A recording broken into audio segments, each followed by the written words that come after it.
मला आपल्याला सांगायचं आहे की बाबा अगोदरच 400 पार असं बोलून बोलून त्या दलित समाजांच्या मनामध्ये एवढं ते बिंबलं की 400 पार म्हणजे संविधान बदलणार. ते काढता काढता नाकीनऊ आले. मोदी साहेब स्वतः एका चॅनलवर 15-20 मिनटं सांगत होते की असं होणार नाही, असं होणार नाही, संविधान बदलणार नाही, संविधान वर्ष आम्ही साजरं करणार आहोत वगैरे वगैरे.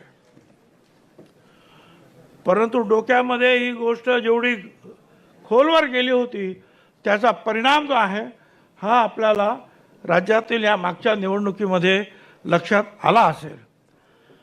आता ते कुठे संपलं नाही तर मध्येच हे आलं की आता शाळांमधून सुद्धा मनुस्मृती येणार आहे. आता आणखीन काय नवीन आहे?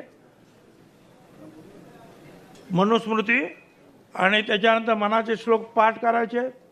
आता हे मनुस्मृती म्हटलं तर झालं आणखीन कल्याण. म्हणजे अगोदर ते त्याच्या भयंकर हे,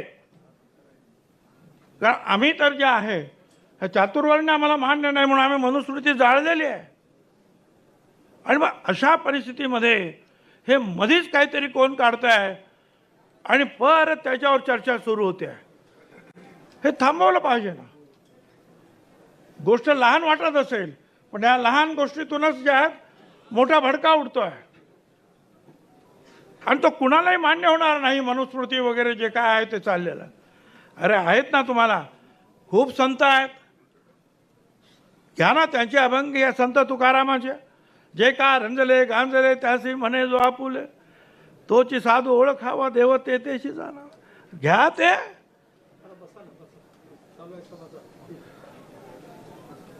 तुकाराम महाराजांनी तर खूप आपल्याला उपदेश चांगले केले. विष्णुमय जग वैष्णवाचा धर्म भेदा भेद भ्रम अमंगळ, हे सगळं जे आहे जे ज्ञानेश्वरांनी सांगितलं, अवघे विश्वाची माझे घर, तेच यांनी सांगितलं. हा भेद जे आहे हे अमंगळ आहे, हे ठेवायचं ना. हे शिकवा ना बाबांनो शाळेत. नको त्या गोष्टी काय आणू नका. महात्मा फुल्यांचा जे आहे त्यांना शिकवा.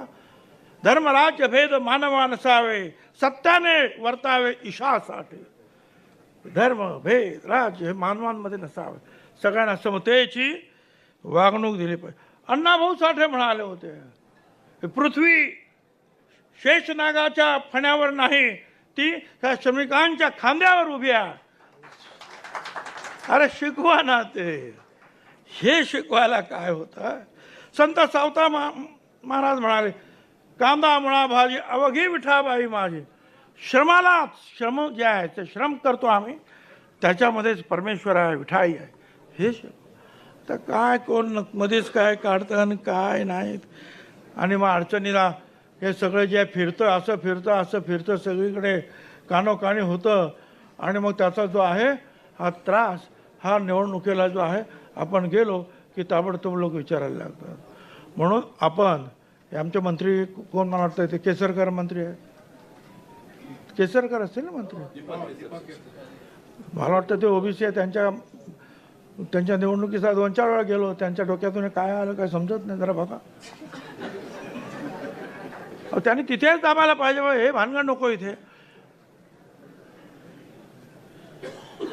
आता ह्या म्हणजे जास्ती मला बोलायचं ना, अनेक शीर्षस्थ नेते बोलणार आहेत.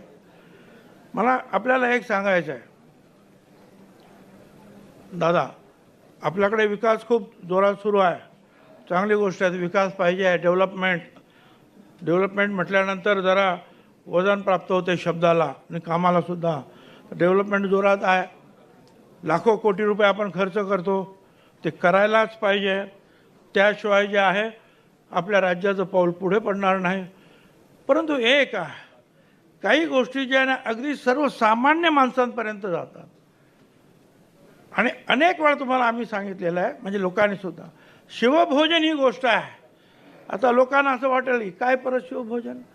अरे परंतु जे आहे, जे लोक तुमच्या त्या टनेलमधून जाणार नाहीत, त्या कोस्टल रोडवरून जाणार नाहीत, ते लोक जे आहेत हे शिवभोजन घेणार आहेत, गरीब लोक आहेत. कोणीतरी काहीतरी सांगते काय हे आहे म्हणे का भ्रष्टाचार, कसला भ्रष्टाचार त्याच्यामध्ये? हां, 5 आणि 10 रुपयामध्ये द्यायचं आहे ते जेवण आणि त्याच्यावर. अरे बरं, मी भ्रष्टाचाराचा जो आहे समर्थक नाही, परंतु काही काही ठिकाणी झाला असेल तर ते आपण निपटूया. मागच्या वेळेला सुद्धा जे आहे महिलांची एक लिस्ट आली होती, जवळ 110 महिलांची लिस्ट आली. सगळ्या आपल्या कार्यकर्त्यांना आम्ही शिवभोजन देऊन टाकलं, एक वन शॉट. जा तुम्ही. शेवटी जे आहेत हे कार्यकर्ते आहेत ना, सगळेच काय जिल्हा परिषद मेंबर होणार नाही, नामदार होणार नाही, नामदार होणार नाहीत. अरे पण ते तिकडून एवढे लांब येतात ना भाऊ, तर काय गाडी भाडं हे ते. मागच्या काही पक्षांनी जे आहेत हे केलेलं आहे, त्यांच्या उपजीविकेची काहीतरी एक काय 10-20 हजार रुपये मिळतील, पण मिळू द्या ना त्यांना. राव काय खर्च येणार आहे? आपण तुम्हाला माहिती आहे, आपण लाखो कोटी रुपये जे आहे मागच्या काही ह्या मंत्रिमंडळाच्या बैठकांमध्ये मंजूर केले. अहो याला काय आहे, 150-200 कोटी रुपये हो एकटा द्या. सगळ्या ज्या तिन्ही पक्ष जे आहेत तुमचे, त्यांच्या लिस्ट काढा, देऊन टाका. अतिशय चांगली योजना आहे, अतिशय आवश्यक योजना आहे. आणि लाखो कोटी रुपये जर आम्ही तर डेव्हलपमेंटवर खर्च करतो आहोत. मागच्या 2 मिटिंगमध्ये आपल्याला माहिती आहे, प्रत्येक मिटिंगला जवळजवळ 1-1 लाख कोटी रुपयाचे आपण प्रस्ताव मंजूर केले. हे तर काही लाख कोटी नाही, 200-300 कोटी रुपये, 400 कोटी रुपये लागतील. परंतु सगळ्यांपर्यंत जो आहे हा कार्यक्रम ताबडतोब पोचतो आहे, तर आपण ते करणार. आणि आता आमदारांचे जे अनेक कामं वगैरे राहिले असतील, दादांना मला सांगायचं आहे की ताबडतोब जे आहेत ना हे मंजूर करून टाका. कारण आता मंजूर केल्यानंतर जे तुम्ही मंजूर केल्यानंतर कामच होऊन ते पुढच्या निवडणुकीच्या या तुमच्या काय म्हणतात ते आचारसंहितेच्या आतमध्ये त्याचे नारळ फुटले पाहिजे, तर त्याचा फायदा होईल आपल्याला. त्याच्यात जर का लेट झालं तर काय फायदा होणार नाही. म्हणून ते जरा लवकरच करा. आता हे दुसरं आणखीन, आता एक निवडणूक झाली, परंतु याच्या पुढे हे आमचे सगळे आपले आमदार 50-54 त्याचे 2-4 इकडे तिकडे गेले, बरोबर. योग्य तो वाटा जो आहे महाविकास महायुतीमध्ये जे आहे आपल्याला मिळाला पाहिजे. आपण आलो त्यावेळेला पण आपल्याला त्यांनी सांगितलं 80-90 आपल्याला जागा मिळतील. यावेळेला जी काही खटपट झाली ती खटपट पाहता पुढेही खटपट होता कामा नये. आम्हाला एवढ्या जागा मिळाल्या पाहिजेत हे त्यांना आपल्याला सांगावं लागेल. तेवढ्या मिळाल्या तर 50-60 निवडून येणार हो. आणि फक्त आता तुमच्या 50च आहे, मग 50च गेलं त्याच्याला काही गाळायला म्हणजे आणखी खाली यायचं आपलं काम. तर तसं होताच कामा नये. त्यामुळे आता त्याला सांगून टाका बाबा की हे आम्हाला आमचा वाटा जो आहे हा आम्हाला मिळाला पाहिजे. आणि एक आहे हे लवकर काय ते पार्लमेंटरी बोर्ड वगैरे जे तयार करा, त्याच्यामध्ये दलित समाजाचे घ्या, आदिवासी समाजाचे घ्या, अल्पसंख्याक समाजाचे घ्या. एक जे आहे सर्वसमावेशक जे आहे ओबीसी अमुक तमुक महिला, एक सर्वसमावेशक जो आहे आपण निर्णय घेतो आहोत. आणि जो निर्णय घ्याल तो आपल्या या सगळ्या कार्यकर्त्यांपर्यंत जाईल.